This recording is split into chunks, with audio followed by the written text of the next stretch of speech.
Welcome to the Bullits and Bourbon podcast, where it's not about the bourbon, but more about who you share it with.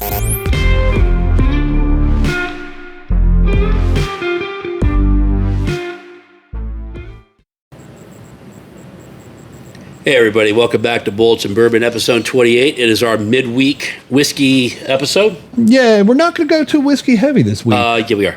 No, we're not. Yeah, we are. It's the 4th of July. It is. Happy 4th of July, by the way. Well, it's not really, but it's tomorrow. Well, I mean, it's tomorrow's close enough. I mean, we were already thinking about conquering the British, right? And everybody else. Well, yeah, it's what we do. So, in any event, we have a couple whiskeys we'll talk about briefly before we dive into some other fun stuff, right? Yeah. And the first whiskey is one that really blew us away. We took a sip of this the other night. Yeah. And we have a general consensus, but now we get to revisit it. Oh no, we get to have another pour, right? I think you wanted to crack this just because I finally came out of pocket. Yeah, well, listen, anytime that you spend money on bourbon, I don't have to crack one of mine is a beautiful thing. So we were pleasantly surprised and just really treated to a wonderful whiskey. And to full disclosure, we're pretty well. My brother's going to destroy us. Just go ahead and say well lubricated. We are well lubricated. It's pre 4th of July, so you got to get the Marlboro Reds ready. Put it under the fucking tree. Yeah, as well as some fireworks because got to get guns loaded. Kid Rock's coming tonight. Yeah, I mean our wonderful neighbors next door are British. Yeah. And by the way, he rolled his Manchester United flag up facing the house. Yeah. So he's really trying to start another revolution. So on the 4th of July, we'll do what Americans do best, and that's revolt. Let's go get some Roman candles and start shooting them off his way, But in any event, so the first whiskey we're going to talk about is just an absolute delight. And I have held off on a while from busting this open, and then you bought it, and it's like good excuse, right? Yeah, so because you were like, you finally came out of pocket, yeah. Crack it. This might be the whiskey of the year for me for 2024 so far. Usually I disagree a lot with you, but honestly for me, I'm going to have to agree this maybe one out of so 2 times in like a 365-day period. Yeah. So what we're sipping on to start off with is Wild Turkey Master's Keep Voyage. And of course it comes in this beautiful box, right? Make it really pretty. Beautiful bottle. Just really showcased well, but none of that really matters if the juice doesn't taste good. Correct. In this instance, the juice is wonderful. And are we? No, I'm just saying it looks like you definitely poured yourself a lot more than you poured me. Well, I don't know if we need to, we don't need to really, go into the semantics of it. I mean, they're different style cups. Oh, okay. Yeah, yours is bigger. Just believe that. Of course it is. So go ahead. Let's do the continued Dan Taylor palate evolution here, and tell me what you think about it. Because I already put my notes out there on Facebook, but they were in a frenzy of emotion. Yeah. So usually I don't get the. It's very silky, very silky and smooth. Yeah. Very, very little hug to it. But the flavor, it's like, I don't want to say drinking water, because it's not drinking water, but it's just so, I know, but it's just so smooth. Little caramel, little vanilla. Yeah. It's absolutely amazing. And we were talking about it earlier on the deck. I will honestly say, a couple years ago, I had the Colonel E.H. Taylor Warehouse Tornado. No. And I will honestly say this is better than that. Damn. That's a pretty bold statement. That's a pretty bold statement. So, and I'll stand by it. Yeah. I will stand by it. If so you better can than find Blood Oath this, Pack 9. Better than the 9, better than the 10. What about the 6? It's been a while since I had the 6. Yeah. But hands down for 2024, as of currently right now, the best you've had. The best I've had. The best you've had. So I will generally concur with most of what you say. So So first, a little bit about the bottle. 106 proof, finished in Jamaican rum cask. So you're getting that finished flavor pulling out of the rum cask. Well, the thing is, the flavor, it's not overpowering like most whiskeys and bourbons. It's very, very enjoyable. Yeah, but so on the nose, and I wrote this when I originally did the post on Facebook and Instagram or whatever. And I'll stand by it. So spice, brown sugar, caramel on the nose, easy to pick up. The rum, there were hints of rum on the nose. The palate was just, the palate is what really gets me. Just vanilla, sugar, pecan pie was what jumped out, but like not a regular pecan pie or pecan, however you say it. Pecan. But like a rum pecan pie. So the elements of that rum barrel really seeped into the whiskey quite nicely. The finish was just buttery silk goodness to me. Very few times have you guys ever seen me sit out on the porch after we do, when we're sipping and savor something like that, as long as I savored that night.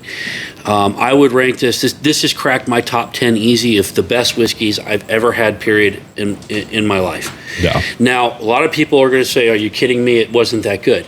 But I would just offer this up as this is all opinion. This is all person to person. A lot of people would say that 2022's release of the Master Keep was really good too, and it was. But for me, I really enjoy the rum barrel finish. We talked a little bit earlier about, we had the Starlight rum barrel finish. Yeah, it didn't necessarily hit your notes exactly. I really enjoy it because I really enjoy rum barrel finish. This one is exquisite, and so far one of my top 2 hands down whiskeys of 2024. Yes. It beats Blood Oath 10. It beats Blood Oath 9. I don't know how I feel about pairing it with Blood Oath, pack 6 or 7. 7 and 8 I didn't really care for. But I kind of used Blood Oath as a measuring stick because I really do like the Blood Oath. Yeah, the Blood Oath is very enjoyable. And people should not be surprised that Wild Turkey has put out such an amazing... I whiskey, because they do that. I mean, Kentucky Spirit, Rare Character, you both like those. You like those. You know. I mean, every time I have some of their upper echelon bottles, I'm always like, holy shit. Yeah. Well, and it caused you to go out and win another bottle. No, well, it causes me to go and come out of pocket. Like, I came out of pocket for this one. But well worth it. And, besides it being a beautiful display, the whiskey is just absolutely... Yeah, I mean, top notch. Best of 2024 so far that I've had. Yeah. Without a doubt. I wish I could point you in the right direction of where to find this. Unfortunately, for the most part, the secondary market is really where this guy's going to reside, which I don't like. And it's frustrating because I don't like to overpay for whiskey, and I don't want anybody to overpay for whiskey. But in this case, if somebody came to me and I was out of this, I would probably be willing to spend a little bit more because I've enjoyed it so much so far. Oh, 100%. Yeah. Our contact that was able to get this for me, I even told him, if you're able to get 2 or 3 more, I will come out of pocket a little extra. Yeah. Put a little more in your pocket as well, because this is... It's a good hands down whiskey. For 2024. This has beat everything we've tried. Yeah, no. I agree. And it's going to be hard to see. I mean, we probably won't touch this for a while. I say we don't touch it for a good 6 months and then come back and revisit it. And see if we still it's going to be hard. Some emotional. If I get two or three more bottles of this, we might enjoy. Might just kill one off. Might kill one off. I mean, we put a pretty good dent in this one so far. Well, I don't know if it's pretty. Yeah, I don't know. It's already a quarter gone. I'll believe you on that. So we had that. Now, when we were pre-gaming, and because it was the day before 4th of July, we had to do some research. Mm-hmm. I mean, it's only natural, right? We had to prep for the Revolution. We went with single barrel Hancock Presidential Reserve. So, and I'm so disappointed because I seen Hancock and I thought John Hancock Independence, and I was like, oh hell yeah, this is the one we're gonna review for 4th of July, and it's not. It's Lee Hancock. Yeah, it sucks when you don't read up on a bottle first. Yeah, it's Lee Hancock. It's a. Once again, though, I'm going to point out before you finish that. What do you have again that you're messaging? Go ahead and say it. I like high-end bourbon. It has nothing to do with anything cock. And then You need to stop that shit, man. Time. It's like you're attracted to something cock. Chicken cock. Hand cock. That's 2. Do we want to review episodes? You know what I'm 2. getting at. Anyways, I digress. Sorry. Are you okay? Did I emotionally hurt you? Are you going to be okay? All right, we'll suck it up, Buttercup. Here we go. What were your thoughts on this? Checking in at a robust full, 88.9 proof. It's one of those. It's a Buffalo Trace product. Yes. Okay. I've never had it before, and I was able to get it at a reasonable price. $20. Dime you out there. Yeah. So I got it extremely cheap. Yeah, you did. And now, what does this bottle run though on the normal market? About secondary? $159. Yeah. $159. So plus. overinflated. Overinflated. Yeah. And again, it's because it's a Buffalo Trace product. Yeah, it is. And it was underwhelming. Really? For me, it was underwhelming for what it goes for retail and secondary. Yeah. What you expected. What I expected. Yeah, that's fair. I've never had it, and honestly, you're gonna kick me. But like chicken cock straight. How did I know? It's like 5 times better. At a smaller price point. I will agree with you that the base entry of chicken cock blows this away. Yeah. There were elements of leather, but to be honest with you, it had a stronger leather feeling. It's a single barrel, but it was very, very similar to every other Buffalo Trace product to me. It didn't stand out, didn't pop. Yeah, it didn't. That's all. And 88 proof, I didn't expect much, but I still expected for the price point for it to be like, oh, well, like this is actually pretty good. Pretty good, yeah, you know. This is something, honestly, I if I see it on the shelves, even at, retail, I'm not going to gravitate to it. Yeah. I'm not going to come out of pocket for it. It's one of those, it's another Buffalo Trace tater bottle. So it's rare that we come across bottles that we're not bashing this bottle. For retail, if you find this, good bottle. Pick it up, try it, enjoy it. But I think you're going to see a lot of what we see of this. Well, the thing is, and I noticed you have it sitting over there because we just did our promo on Facebook and Patreon. Yeah. But hands down, the Pontife, and this is going to be hurtful to some of the Buffalo Trace people, but the Pontife, just their straight whiskey, not even the barrel proof, will blow this out of the water. Yeah, I would agree. I would take a regular Pontife, regular Liberty Pole, a regular Broken Barrel, a regular Green River, and it is better than this without a contest. What was it? The staple from Lonely Oak Distillery? Steeple Ridge from Lonely Oak Distillery would blow this away. With all of those, of course. Now, to some degree, all of those are craft distilleries, and all of them have just an element of character to them, an essence to them. They've got something that makes it just kind of pop and flow a little bit different. Now, this is a single barrel, so I don't. We could get 3 bottles of this, and all 3 could taste different. But the general underlying mash bill, it just doesn't move me the way that other mash bills do. So, if I paired again, we can blind this. We could put ourselves to the test, and we may get tripped up. But you know what? I say we do a blind with this on Patreon. We do a Patreon blind. We don't put it on the podcast, but we do a Patreon short.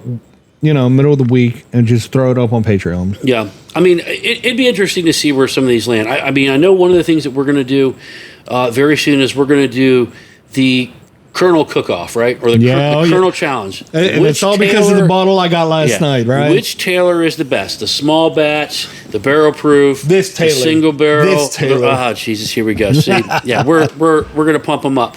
But we're going to find out really which is the best of the Colonel E.H. Taylors. And And this is just for fun, guys. This is, we're all going to be different with this. We should really try to get like a diverse group over. Maybe get a couple like, Jim and a couple other guys over. Maybe some guys that really aren't into bourbon. Maybe Ryan Douglas, who's on one of our earlier podcasts. Yeah. Just get them over and have some fun with it and see what guys like the most. Sometimes I think you're going to find out that these bottles that cost $300-400 that aren't, they shouldn't go for that, but they are what they are not going to win. Sometimes it's going to be a bottle that's just a small batch. Yeah, is going to take the cake. In this instance, we're not by no means we're knocking this. This is drinkable. It's enjoyable. But I think what happens is that you look at the price point in the secondary market, and it's a Buffalo Trace product, and it's going to be really. And then you taste it, and you're like, shit, man, this is just not as good. Par. Yeah, I wouldn't even say subpar. It's par. Whereas with this, oh my goodness, I mean, it hurt to come out of pocket for these when we got them. I would probably give away a kidney. That's a little excessive. I can get a lot of money for my kidneys. I'm just saying, this lives up to the money you're going to spend. Yeah. So I can drink this. Let's just say that this is $300. That's a good price point. I can drink this and enjoy every sip of this knowing that this is the price point. If I were to pay secondary price for this, which we didn't, thank God, but if I did and I drank this, I would be severely disappointed for what I would have paid for it. Now, for what we paid for it, what you paid for it, I don't give a shit. Right? It's a no harm, no foul. So this is really for anybody that's like, oh, well, maybe I want to get this. I would just highly recommend that if you saving find this, your money. That's what I would recommend. Yeah, saving your money. Unless you can get it at retail. If you can get it at retail, get it at retail. Buy it. I mean, who cares? Who cares? Yeah. It's another bottle that it's not by any means. Is this not enjoyable? It's par. It's just right. It's just it doesn't meet that standard that we overinflate in our own minds. It's not like it's like when somebody's like. They pine over Buffalo Trace or Bland's. I gotta have Bland's. And then they get it, and I've seen this dozens of times, and they take a sip, and they're like, man, how many times have you seen them like try to fake it? Oh yeah. They're like, oh, this is so good, and they're really just kind of like, and then later on they're like, yeah, it was all right. It was all right. It was all right. Nothing to like fucking break my wallet over. Yeah, and I almost feel bad for them because it's like a come to Jesus on it, like it hurts a little bit. But yeah, so anyways, these were the two of a lot that we have had to warm up the old proverbial palates for the evening. Yeah. Yeah, we're gonna cook off a lot more tonight, but can't talk enough about this. Again, Wild Turkey Master's Keep Voyager, just beautiful whiskey. Hancock Presidential Reserve single barrel, 88.9 proof. It's okay. It's okay. You find it at retail, go snap it up. Now, that won't be the last whiskey we talk about. We've got one more that we will wrap up the podcast with, and we're not going to wrap up the podcast. We're going to wrap up the whiskey version of the podcast. Well, okay. Yeah, that's true. So you want to do that now? Yeah, might as well. We'll do it now. Yeah. You know what? We'll save it when we wrap it up. Are you going to make up your mind? Yeah, I made up my mind. We're going to do it when we wrap it up. Jesus. Hey. You're hard to deal with. I am. It's been a week.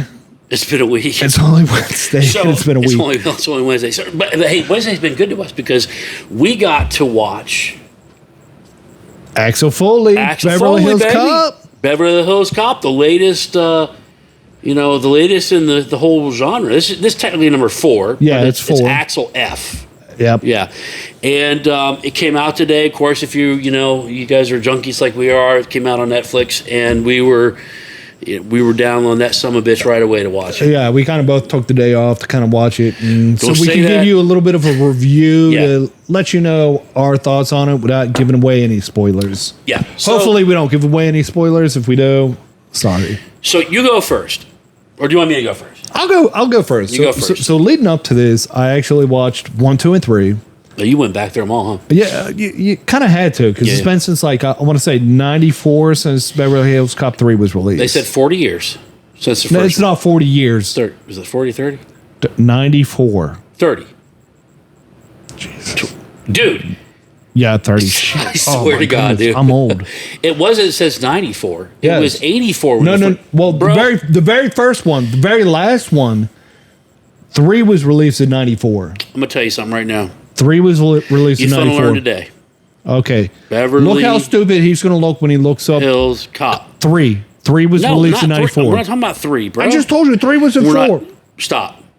I want to say 1 was 1984 was when originally. So I was right. 40 years. 40 years when the first one came out. 30 years, not even 30 years. 94 was the 3. So it's been 40 and then 30 from the first to the third and then to this one has been a collective of 40 years. Oh yeah, yeah. So say it. Say my name. I'm not going to argue with you, fucking idiot, man. What? But no, the thing I like. So I went back and I need watched. Better friends. So do I. I went back and I watched 1, 2, and 3 before watching 4, because it's like I've been watching them a while, and it really brought me back to the 80s and early 90s. Did you put my hammer pads on? No hammer pants. But it made me realize like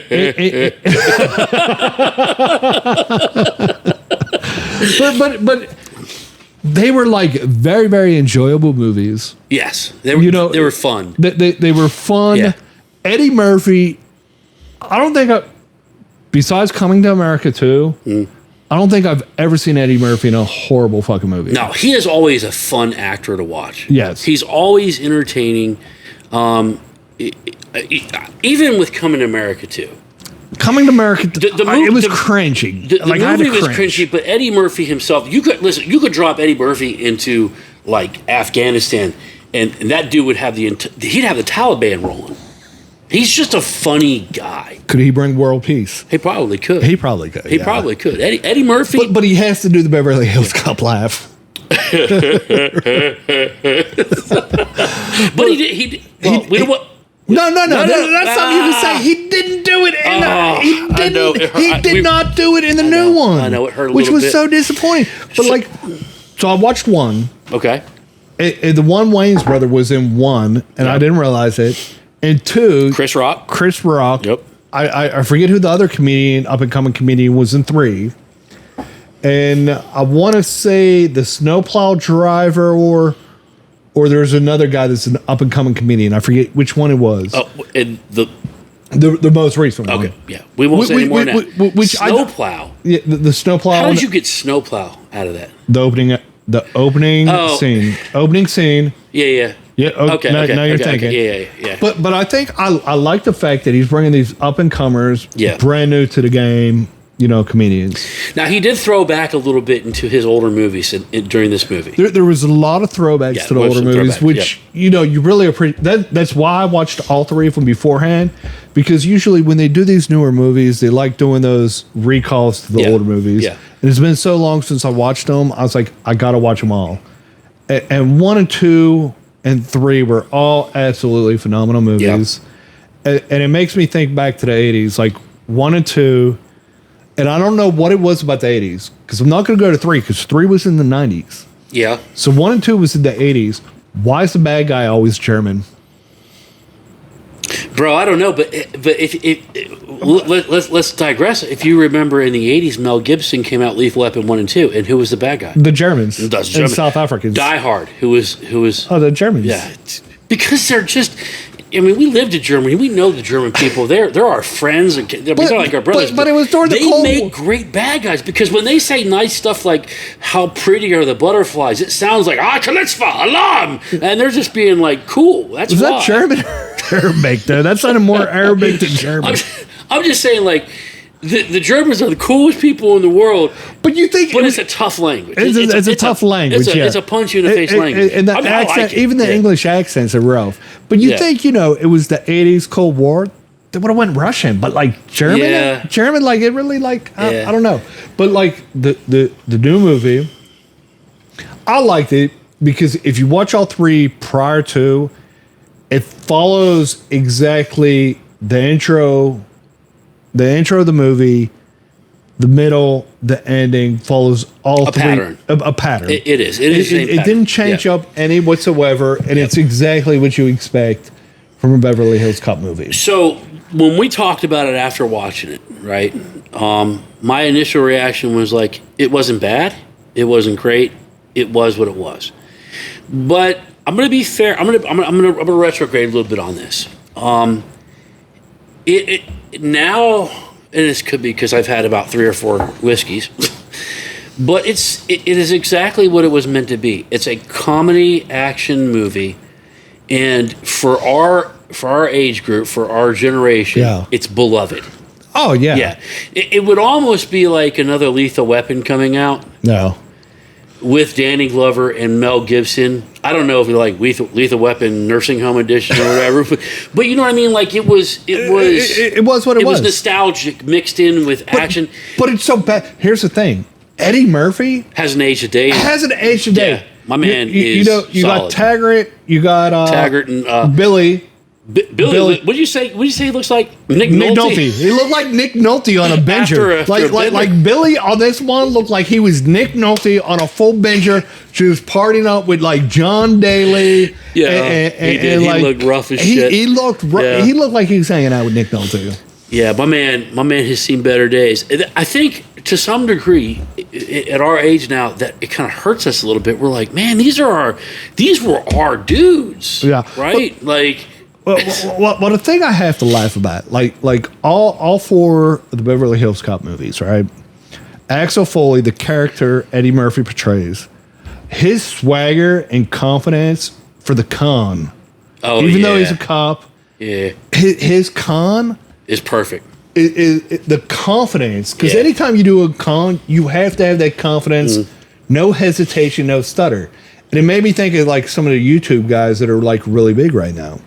So you got the guys that are doing the YouTube videos that are grabbing, a ladder, and they're like, if you take a ladder anywhere, nobody's going to question you. They're going into movie theaters. They're going into concert venues and everything else. Then there was another YouTube that was like, we're going to one up that. They got heads of lettuce, and they were like, they were going to a lot of concert venues saying, we're here with XYZ, whatever, for the hamburgers or this or that. And they're walking into these concert venues with like 4 bags of nothing but heads of lettuce and getting free entry into these fucking concerts. Dude, we should try that. And it's the confidence. You can't stutter. You can't stop. You can't be like, oh, they got me. But I get that, like Axel Foley, like his character is always just exuded with the hotel from the very first Beverly Hills. From episode 2, when he got the house where he was like, I'm the inspector. They changed it. They don't want 90-degree angles. They want it to look like a fucking donut. Rich people are retarded. Don't give it away, because in this one he does it twice. He does it twice. And then the second time was pretty funny. That was funny to me.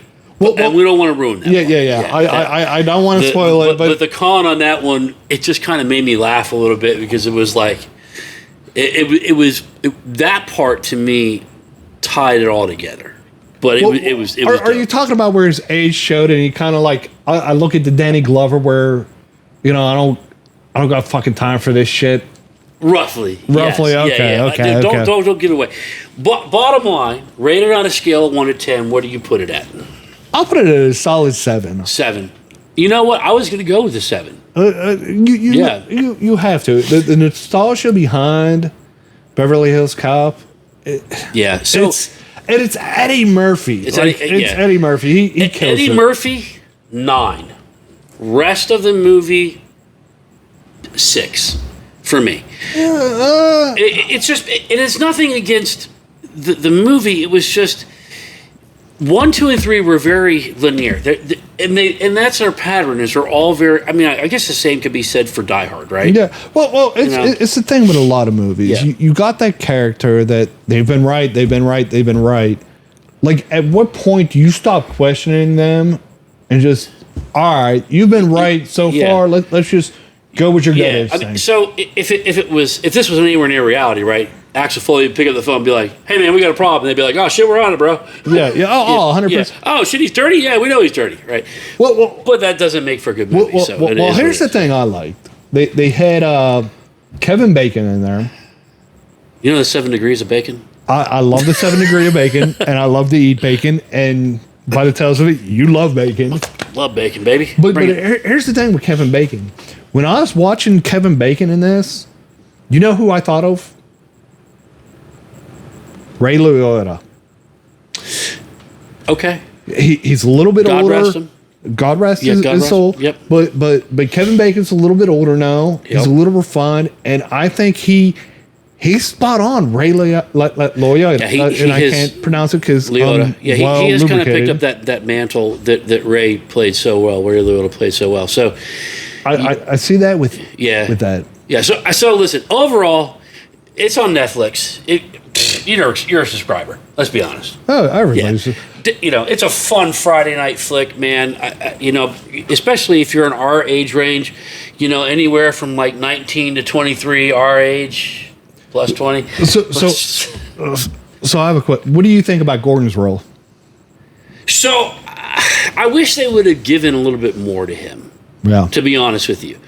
And you'll know what we're talking about when you watch him. We don't want to give this what's away. his first name? Gordon Levitt. I don't know his name. You'll recognize it. He's the guy from 10 Things I Hate About You. He's from. How do you even know that? Yeah, that was like his original role, and then he played on one of the Batman movies where I thought for sure they were going to turn him into Robin. Oh, and I'm very disappointed. Like the Batman series didn't go to Batman and Robin. I can't remember the name, which would have been good. And then he played in that other one with Bruce Willis, the time travel one, which was really good. He plays in a lot of good movies. Yeah. And he's not, the thing I like about him. He's underrated. He's underrated and he's not typecast. Yeah. He's not typecast. So he's a great actor. I think that they could have lent him more. So I will say that was the one knock I had about the movie was at the end.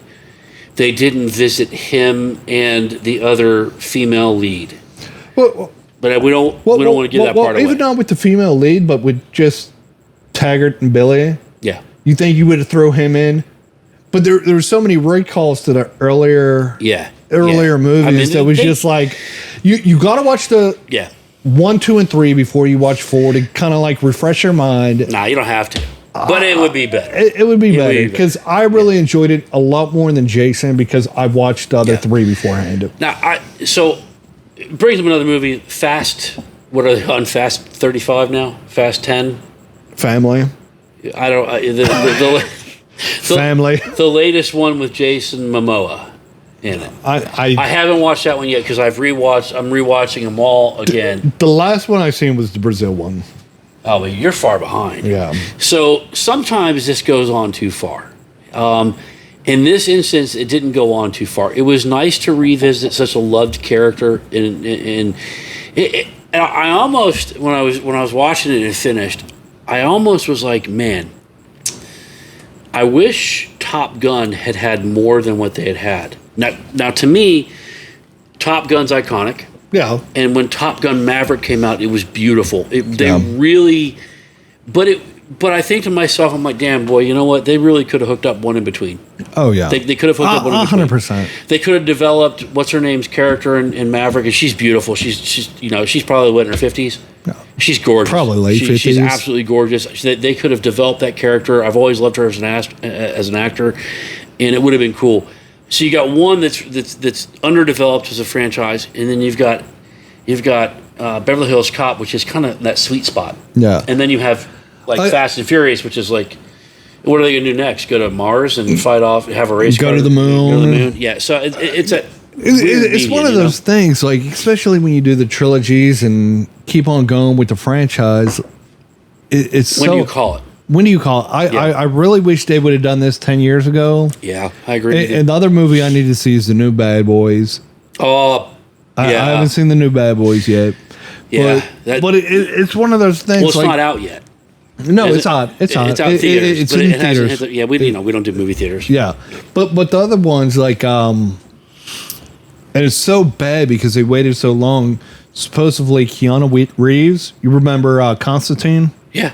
Oh, they're supposed to do Constantine with him. With him. Oh, sign me up, bro. Which, like, I hate that they wait so long to put these sequels out. Yeah, Hollywood do better. So long story short, watch it. It's on Netflix. It's a fun Friday night movie. Yeah, I think a fun Friday night movie. I'll watch it again. Yeah. Beyond that, I mean, it's worth it. It's just, just keep it in your mind. It's a comedy action. It's not an action. It's a comedy action. I don't care what you say. Yeah. It still falls in line with all 3 of the other Beverly Hills Cops.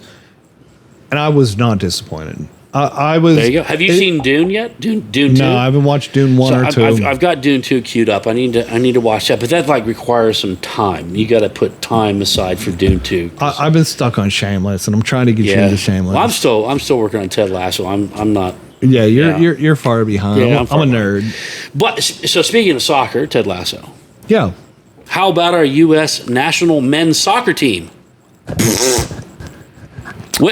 Way to shit the bed. And I'm not going to blame it on the players. I'm going to blame it on blame it on the coach. The coach, the manager. They need to fire the manager. Stop fucking around, U.S. men's team. You guys are going to piss away the greatest opportunity in American history when it comes to soccer or football to dominate or show what we can do here in America. You listen, America better understand something. We ain't doing too good right now in our national sports. Right? Because what else happened today? Not today, but earlier this week, the U20 football, American football that we developed and we should own every time. We got blown out by Japan. And we played for the bronze medal against Austria and got our shit pushed in. So, we have the talent in America if we focus up. We could dominate any sport we want to. We've shown that in the Olympics for the past, 100 years. Since we've been a challenging country. But you should, the men's soccer team pisses me off. You are hosts to the Copa and you shit the bed. You should be ashamed of yourself. If you were the manager, there shouldn't be a board to meet and discuss. Fucking step down, dude, and go away. That's a disgrace to our flag, and I'm gonna cut it off there because the players were not set up to succeed. Well, it was so bad. This very last game that was make or break. Yeah. Playing in Kansas City, you're playing on a football field, not a soccer field. Yeah. And you could see it with the way the field was developed. Yeah. It was set up. In the very first half of the game, it looked like American football, not soccer, with all the fouls and all the. It was very, very physical. And you could say what you want. The refs were garbage. I won't argue that. The refs were garbage. But you can't lay it at the feet of the refs when you play like shit. Yeah. When your game plan coming out and people go, there's no game plan in soccer. Yes, there is. There is a scheme. There is a setup. There is a strategy to how you're going to attack. It's a game of chess, much like any other sport. And everything was dull. Everything was physical. Now, we can go into how bad the pitches have been in America. At some point, Americans need to understand that this is the most populous sport in the world. We are a small part of the world. We're a nation of 367 million people, roughly, right? Give or take a couple million, right? We are a freckle on an elephant's ass in the big world of things. So this is the richest sport, right? We get all wow when LeBron James gets a $150 million contract for 2 years. Bro, the soccer players, football players get paid bonanzas. Right? So I'm going to kind of shift a little bit, but I agree 100%. Fire the coach. 2026 is the World Cup. World Cup. Where? In the U.S. In the U.S. North America, North America. And Canada. You got to get ready. This is our time to shine, and this might be our one opportunity to really do something. Yeah. But there needs to be an overhaul. But going back to LeBron. LeBron. And here's the thing. He took like $100+ million for 2 years. This is where you show greatness. Okay? And we kind of talked about it a little bit. You got Tom Brady, who, I'm a Steelers fan, so we hated Tom Brady. Boy, we didn't like him, but we like him. Tom Brady, Yeah. But he was smart. He took less money in order to make sure he could get the team that he needed to succeed. Did LeBron do that? LeBron did not do that. No, why not? You have a chance. All you want to do is play with your son. There's a lot of haters out there, including me. Mm-hmm. Like your son's not worthy enough to be in the NBA. Here's the thing: if you really want to showcase that, make your son look good, you take a pay cut because you're old as shit, and you get some really good talent to surround you guys. How much money is enough money? Yeah. How much money? And you got the Nike deals. You got like all the other deals. And people will go, they're going to listen. Well, you got to get your, shut up, dude. I agree. Listen, if you put $10 million into an interest-bearing account, you can live off it. Here's the thing. I get sick of hearing this. Here's the thing. I go back to Tom Brady. Tom Brady could have asked for those astronomical fees. He didn't. But if he did, would he have as many Super Bowl championships as he did? No, because he understood the concept of it's a team sport. This is why LeBron will never be the GOAT. He will never be the GOAT in basketball because he has yet to figure out that it's not about him, it's about a team. LeBron James isn't going to win shit by himself. Oh, it takes 100%. a team.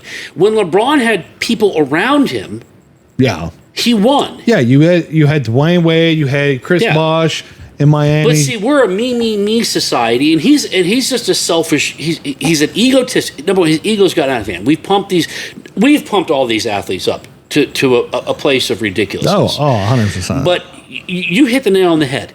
You want to win. You want your son to grow. How about you take a pay cut and bring in 3 outstanding role players, one of whom maybe can mentor this kid into being worthwhile. He is a second-round pick that shouldn't have been drafted. This is nepotism at its finest on display. And the thing is, there's a lot of people who are like, "Oh, you're just hating. Yeah, whatever. Look, so what? The Ball family, both the Ball brothers, phenomenal athletes. Yes. Right? Mm-hmm. I forget the other family. Oh, Deion Sanders is the other one. Sanders kids? They're ballers. They're ballers. Yeah. And I'm not hating. LeBron, your number one kid, Bronny, is not. Yeah. And the thing is, you look back, he's not going to be the first father-son team, Griffey and Griffey Jr. You know what I mean? And speaking of that, Ken Griffey Jr. did something back in 2002 that was extremely new. Well, Bobby Bonilla did it. Bonilla. He deferred his salary. And I think this week, it was about winning. It was yesterday. Yesterday, he deferred his salary. He finally finished with like 3-point-something million this week. Yeah. And he was the 5th highest paid player on the Cincinnati Reds roster now. But Griffey has always been a cerebral player. And he's grown up in the shadows of the Major League Giants, and he understands that it's 9 people on a field, and if he is 80% of the payroll, the other 20% is going to be dog shit. Oh, yeah. Well, the thing that kills me, I wish he would have stayed healthy. Yeah. If he would have stayed healthy, I mean, he's still dominated, but all those injuries, climbing up the wall and everything else, he was balls at every game. And it didn't one matter. of the greatest I still think to this day, one of the most beautiful swings in baseball. Well, he's the one that got everybody turning their hats backwards. Is that why you're wearing your hat backwards? Not really. It's hot as shit outside, and, and I'm a little tipsy. Okay. All right. So I got to kick you in the balls right now. And I'm going to kick you so hard, I'm going to enjoy it. Guess who got WNBA Rookie Player of the Month for the month of June? Guess who got the most WNBA All-Star votes in the history of the WNBA? I knew you were going to bring us some dumb bullshit. So go ahead. You throw that out there. Angel Reese, baby. I'm coming back. Angel Reese. And I'm telling you, Caitlin Clark came off the top shelf, and she was like straight up, most votes, WNBA All-Star game, period, dot. Say my name. Say it. I'm not disagreeing. No, you better not. But I just like giving you shit because you said Angel Reese was dog shit. I did not say she was dog shit. I said that she was dog shit, Caitlin Clark's stats this year, she's dog shit. Now she's throwing up double. She's picked it up. Look, but who got the most votes? But here, I'll agree with you. Okay. Here's the other thing. It's about compromise. And I like the economic review of the WNBA. What Caitlin Clark did for Iowa, and they're already comparing the stats and the numbers and how she brought so many more people to the games and everything else. And they're already seeing that in the WNBA. Yes. And there's been a lot of studies. And yes, she's a phenomenal player. The best rookie. She leads all rookies. She leads all rookies. Just say it. Just say it. You can say it, bro. You don't have to be. I just wish Cameron Brink didn't get injured. Oh, yeah. I mean, we didn't say the hottest. We said the best. God bless Cameron. Yeah, I digress. God damn. Got you all thrown got me off. all thrown off with that. I'm just saying that, look, I look forward to those two, because to me, in my mind, this is a Bird Johnson 100%. So 100%. I love it. And, you're going to have the Brinks, and you're going to have the other ladies that are going to come along, and they're going to be like the Clyde Drexlers or the Dominique Wilkins. They're going to be these superstars in their own right. But there is a chemistry that has followed them since college that's fun to. I mean, it's just fun to watch. It's fun to watch. Well, the thing is, and social media has picked up on it. Yeah. Like guys, when it comes to the WNBA and women's sports in general, we don't care. But we're starting to. But we're starting to because of the fundamentals. And the thing is that this is the time, and all the social media hype and everything else, you see a lot of men, like it or hate it, people are talking about it. Listen, like I said a couple episodes ago, if the WNBA can square their wokeness away and get out they need to get out of their own way.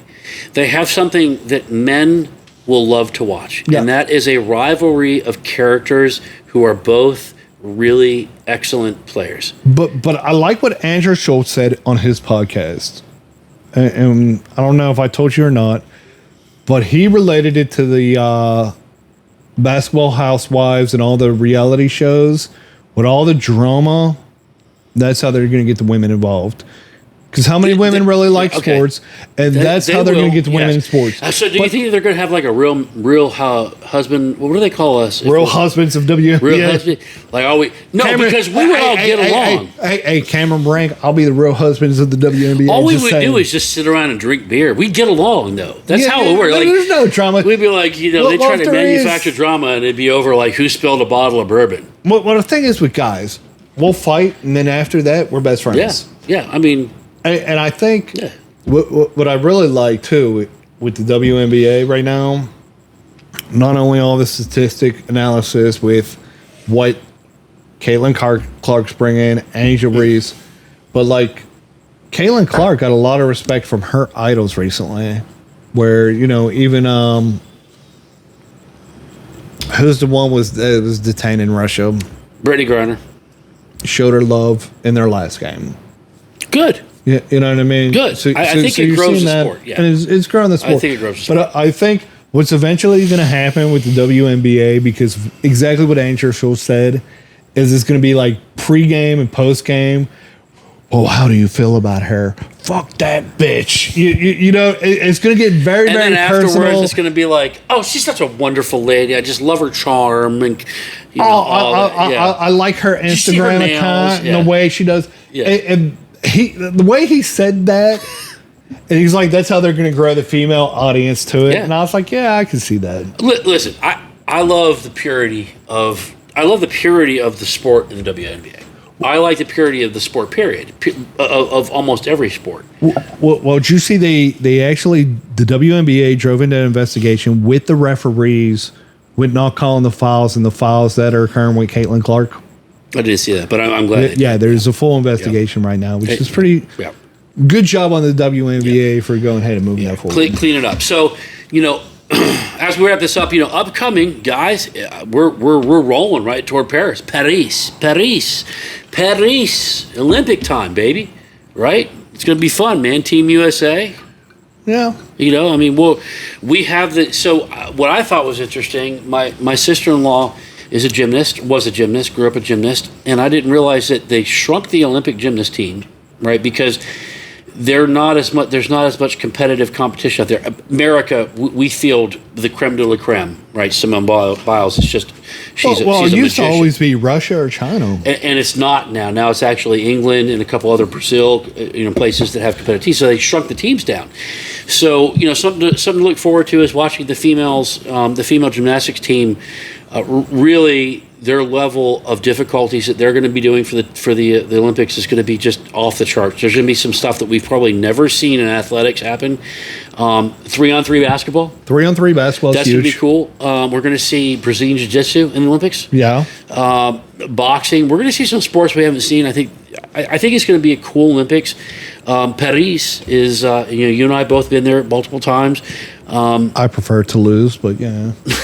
Yeah, it is Paris though. It's a world, it's a world city that I think is going to be an interesting time for American sports, the peripheral sports or the sports that aren't mainstream. Everybody loves. So what's your favorite sports when it comes to the Summer Olympics?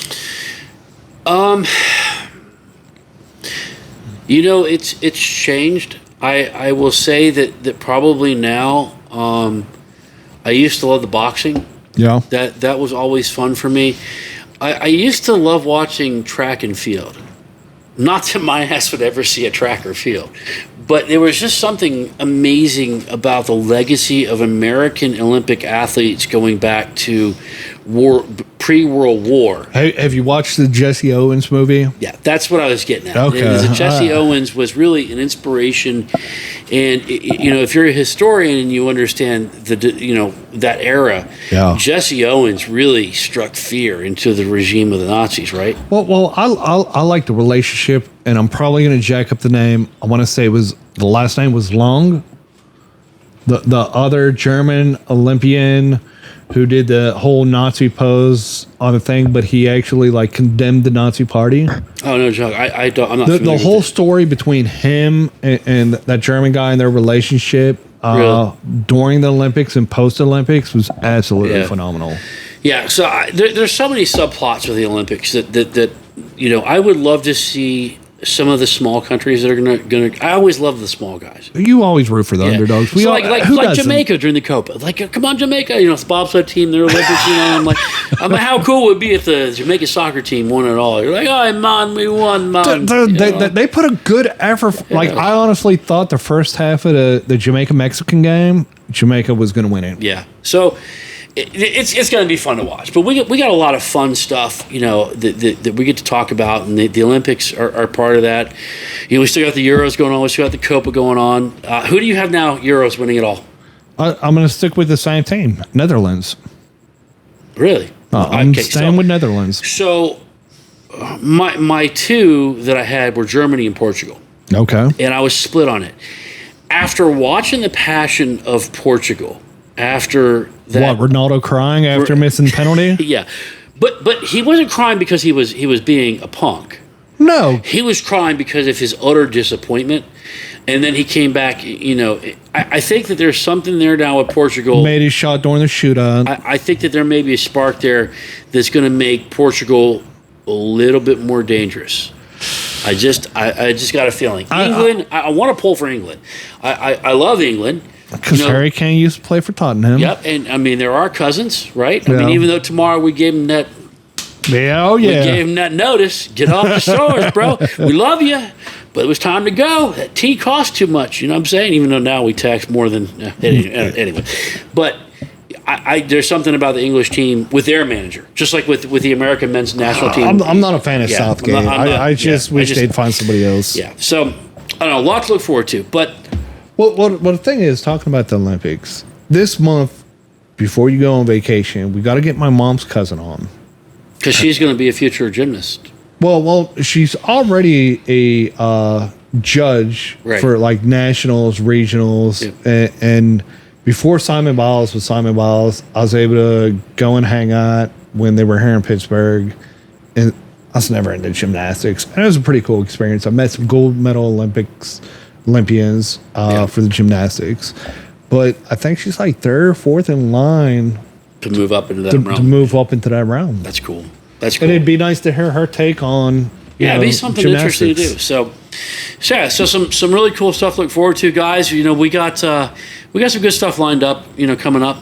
Hopefully Saturday we're going to have another guest on, friend of ours, Kevin, who's going to come on and talk some whiskey and some other good stuff. And I would be remiss. Yep. I'll do it. I'll show the bottle off, bro. You'll show the bottle? All right. I'm going to model this shit. So as you know, last week we were at Pontife Distillery in Somerset County, PA. Oh, yeah. So what we're doing right now, if you follow Bullits Bourbon on Facebook, or even if you don't, you need to follow Bullits Bourbon on Facebook. Oh, yeah. We've currently put out a post. If you go ahead and follow us, and in the post, you tag 2 friends, we are giving away this beautiful bottle, Pontife Masters Select. Master Select. 118.2 proof. 118.2 proof. Signed by the Master Distiller. By the Master Distiller, by the owner, Maximilian of Pontife, and of course me and Jason. Yeah. And there might be a little bit more swag thrown in there. Oh, and one thing too. Let's not make the mistake that we had before. When you're done drinking the bottle, you rip this beautiful patch off the bottle, and it's a patch. It's a patch. It's a patch, man. It's a beautiful patch. It's a patch. And if you haven't watched the episode or the shorts or the reels, make sure to check it out. And here's the kicker. What's the kicker? Here's the kicker with the giveaway for this. Granted, if you're on Facebook, you follow us, you tag 2 friends in this post. If you are a Patreon member, you're automatically signed up for 4 tickets for this giveaway. 4? 4. Say it ain't so. It's so. So explain Patreon, because this is new to us too. So Patreon, we drink a lot of bourbon. It gets expensive very quickly. Yeah. Yeah, I've been putting him on the corner the last couple of episodes. Yeah, especially with these $300-$400 bottles. So here's the thing: for $4 a month, we're gonna have some limited content that's only gonna be showed on Patreon. Some of the guests, we're gonna have some afterwards Q&A, some post podcast, content, fun stuff. some fun stuff. We're gonna go live, but some outtakes. And after this month, any of our giveaways. Any of our monthly giveaways, because we're going to try to go to monthly giveaways, is all going to be to our Patreon members. Yep. $4 a month. That's $1 a week. Yeah. So, support Bullits and Bourbon on Patreon. Last, before we sign off, Dan has promised that the website will be up by this weekend, and we will have a significant amount of T-shirts at least to start off with up there. Yeah, we have corrupt minds. We're weird vets, and so we come up with some fun T-shirts. Other than that, we're going to have some hats available pretty soon. We're going to have some cups, some Glencairns, some Don't coasters, forget the cigar boards, the cigar the smokers, boards. Yeah, we got Charlie has hooked us up from Tuesday's Custom the Creations. rocks glasses. Yeah, so we're going to have some pretty cool merch, fun stuff to give away to your... Listen, ladies, your guy does not want another pair of fucking slippers. I mean... my wife, God, she is the best because she knows my heart is with whiskey. She literally knows she can go down to the liquor store and buy me a bottle that I don't have. It gets hard, and I'm gonna be doing backflips. I'm doing dishes. I'm sweeping driveway. I'm mopping floors. I turn into straight house. He'll turn tricks for a bottle of bourbon. Careful, but I'm just saying this is the stuff that guys want. So. Hook them up. Take care of your men. Women, we really want to come out with some cool, like just female, type merch. I've got my wife on this. The thing is, we've heard from multiple women that the female cut shirts just don't fit right. They'd rather have feedback. They'd rather just have a regular tee.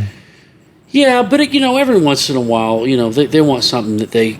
Yeah, just for them. Just for them, just to, they're the beautiful creatures in the world. We want to make them feel beautiful. So, we got to do what we got to do. So, until then, guys, we want to thank you again for the constant support, the love, the following, the comments. Keep them coming. Suggestions, comments.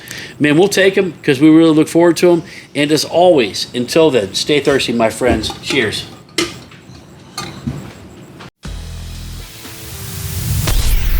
Thank you for listening to today's podcast of Bullits and Bourbon. Remember to like, comment, and subscribe so you never miss an episode.